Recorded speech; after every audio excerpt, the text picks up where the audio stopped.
Hello everybody and welcome back to World of Warships Legends. My name is Spartan Elite 43 and tonight we are back in Vermont. And we're on hotspot. And yeah, I think we're about to have a glorious match for you guys.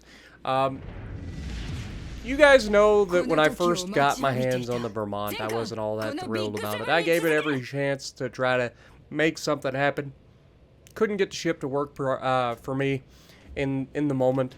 But since then, since it's become more widely adopted into the overall scheme of things, Vermont has started becoming pretty filthy. I mean, it's always been filthy, but the problem is, it doesn't work very well in the normal World of Warships Legends meta, right? It's very slow. It's got a very slow reload. You got to make every single shot count, and it takes a lot of damage when it gets focused. And unlike a lot of ships, it can't disengage. When you want to disengage in the Vermont, you just can't. Now, I've had some ridiculous games, and I think Vermont is probably up there for average damage in my legendary tier battleships, just due to the sheer fact that I'm always putting up, 150 plus damage games in this thing. So my average damage in this has got to be decent. I mean, it's probably 115 to 120 if I had to guess is my average damage in the Vermont, which puts it a little bit behind Yamato, I think. Of course, Yamato being the best. I mean, Yamato is legitimately just busted. It always has been, always will be. But look at that, man. That is 12 American armor-piercing rounds from 18-inch guns. And speaking of Yamato, how'd you enjoy that one, Yamato? That's what I'm talking about with those plunging fire citadels, by the way.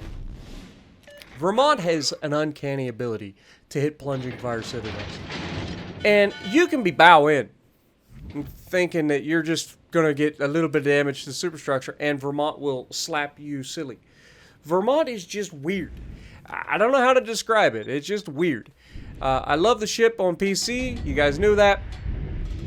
And I love the ship in Legends. And it has gotten better and better over time. Now, initially, I'm sitting here trying to wait for people to get spotted, because normally, with the spotter changes in this game, we had a pretty good feeling that we could sit here for a little while and just farm some damage, but unfortunately, our destroyer captures the base, then backtracks all the way around the backside of the island, and we don't get any spotting.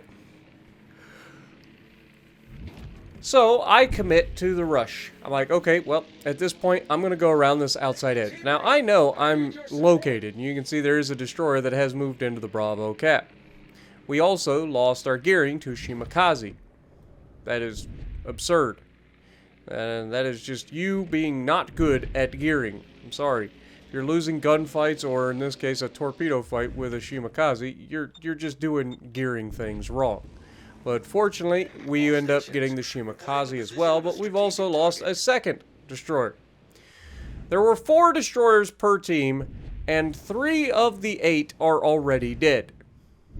This points to a bigger problem with destroyers, and if you listen to a destroyer main, they'll say stuff like, well, a lot of times we go forward in our destroyers and our team doesn't support us, so then we end up dead. No.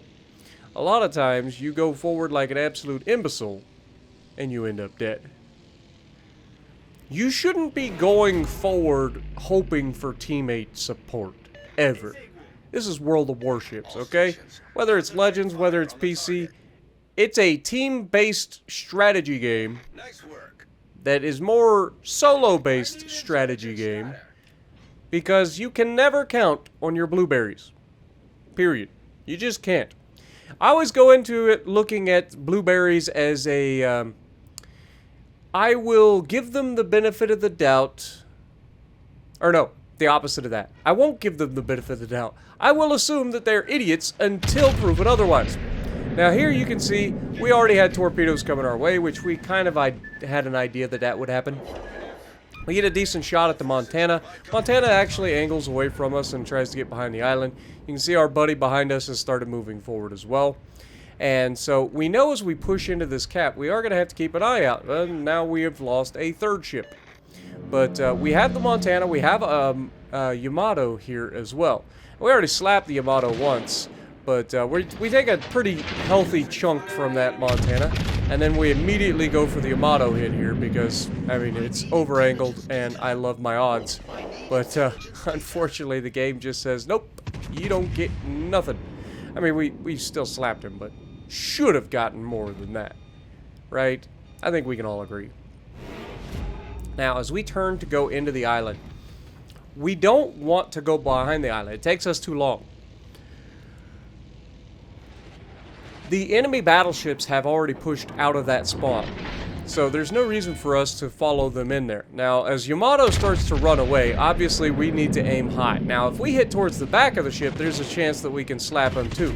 But the main thing is here, we just want to get consistent damage. So, we are starting to push into the cap. We're getting solid damage. The guy behind me is getting solid damage. Our destroyer is coming back into Bravo to potentially help us as well. And as we push in, you can see we've got the broadside Montana here, and just as I get the shot off, he goes dark. So thankfully we got that shot off, but we end up getting a decent hit on the Montana and then a couple of hits on the Yamato. It's a bit iffy at this point. Now Elbing gets spotted, he pulls up into the middle of the gap. I don't have a way to shoot him, so we're going to use the island to screen the torpedoes for us, just in case. You know, I would much rather let the island eat the torpedoes. Much better torpedo protection than my Vermont.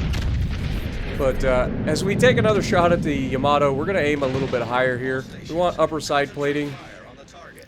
Obviously, his superstructure would be pretty saturated by this point because we've already shot it several times. But if we can hit that upper side plating and then Montana comes and just claps his cheek, perfect. Now, Elbing has backed off. He's gone out into the open. We've got to be a little bit careful. There are islands between us, but you don't want to just go rushing willy-nilly, because you just don't know where the torpedoes are going to have an angle to get through. Now, we get a good shot here with the front guns at the Elbing, and we do get a couple of hits. Not going to get a lot of damage shooting at the destroyer here, especially if it's full broadside. If you didn't know, battleships don't get anything. Even if the game tells you got full pins, you're not. You're getting overpin damage. Every shell that you hit a destroyer with is going to be overpin damage. Anything, I believe, 270 millimeters and above? I don't know. Somebody will let me know down in the comments below. But basically, anything battleship caliber in the game, if it hits a destroyer, is going to do overpin damage. Despite it saying that I'm getting full pins, right? But we have at least helped whittle down the health of the Elbing. We've also managed to help get the cap. Elbing's going to go down. We've got 102,000 damage, and there are 4 people left. Now, the enemy has run all of their destroyers out because, again, they just made some really dumb plays and gave up their destroyers. There's no reason for that. You've got to play a lot smarter than that. Throwing your destroyers away like that is just bad news. Now, as we come around the corner here, we want to go for rear cheek on the Montana. We don't get the Citadels, but we do break one of his guns. The main thing here is to make sure that we're not going to give up too much damage in return, right? And watch this man get, like, multiple fires on me with his secondaries. We have the exact same secondaries, okay? We both have 20 American 5-inch 38s. He breaks one of my turrets, but it's not that big of a deal. And now, as he's already fired his guns, now I get to go through the cheek for real this time. And we just want to get as many pins as possible here. We're not trying to get Citadels. We're just aiming above the waterline. Just making sure we get as many pins as possible, do as much damage as we can, while making as many shells as possible hit the target. Now, here, I know I'm going to get slapped. I'm trying to get angled, but again, this is where the speed of the Vermont lets us down a little bit, but then our buddy comes around the corner and absolutely ruins the Montana.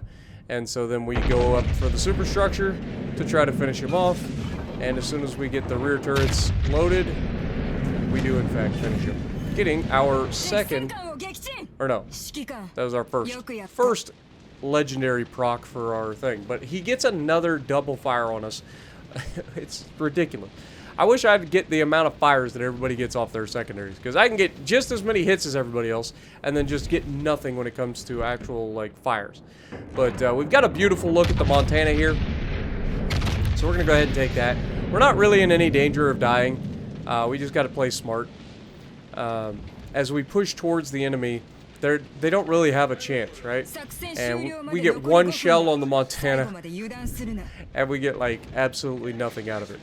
At the last possible second, he started turning towards us, so all of our shells missed, which is highly unfortunate. But the guy behind us gets a nice shot on the Montana. He's going to actually get a couple of chippy chip damage. And now, as the Montana commits to his full turn, at this point, I'm like, okay, you're done. You don't get to pass go after that turn, sunshine. You may have gotten lucky the last time, but you don't get away with this one. Son of a gun. In true Spartan fashion, I gotta leave him with just enough to get away. It's so weird how often that happens, right? Now notice the destroyer behind me actually went into the cap. I got no problem with that. But it's not necessary in this case, but I still don't have a problem with that because we've seen plenty of teams throw. But the first shot didn't quite lead him enough. We are going to get one Citadel, I think, but only landed one shot. But as we get the second shot, we adjusted our aim a little bit further, and we get the Dev Strike on the Brisbane from way downtown, finishing with, I think it was like 204,000 damage done. Pretty solid game in the Vermont showcase, 206,000. But top of the leaderboard, 2,861 base XP. Just a solid performance out of the brick. Let me know if you guys have been enjoying the Vermont lately, or if you guys haven't even gotten it yet. I want to know. And if you like what I'm doing, punch the like button, leave a comment below, subscribe to the channel if you haven't already. And as always, I will see you in the next video.